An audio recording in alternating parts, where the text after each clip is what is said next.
কখনো কি থমকে দাঁড়িয়ে নিজেকে প্রশ্ন করেছেন, এই যে ছুটছি আমরা, গন্তব্যটা আসলে কোথায়?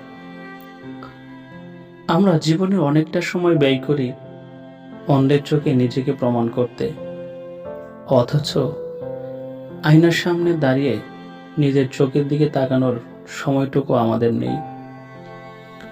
আমরা হারতে ভয় পাই, আমরা কাঁদতে লজ্জা পাই, আমরা ভাবি ভেঙে পড়া মানে বুঝি শেষ হয়ে যাওয়া। কিন্তু মনে রাখবেন, একটি বীজ যখন মাটির নিচে ভেঙে চুরমার হয়ে যায়, ঠিক তখনই সেখান থেকে একটি বিশাল বৃক্ষের জন্ম হয়। আপনার আজকের এই ভেঙে পড়াটা কি তবে নতুন কোনো জন্মের শুরু নয়? কাউকে ভালোবেসে ঠকেছেন, কিংবা ব্যর্থতার গ্লানিতে চারপাশ অন্ধকার? শুনুন, পৃথিবীটা এমনই।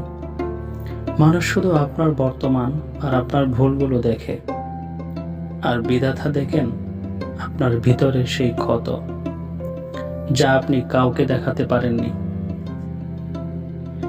তাই আজ নিজেকে একটু সময় দিন, ক্ষমা করে দিন নিজেকে, ক্ষমা করে দিন তাদেরকেও যারা আপনাকে কষ্ট দিয়েছে। প্রতিশোধ নিতে গিয়ে নিজের ভিতরের মানুষটাকে বিষাক্ত করে তুলবেন না। মনে রাখবেন, অন্ধকার যত গভীর হয়, ভোরের আলো ঠিক ততটাই উজ্জ্বল হয়ে আসে।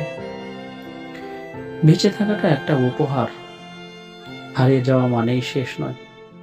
হয়তো এটা নতুন করে নিজেকে খুঁজে পাওয়ার একটা সুযোগ মাত্র।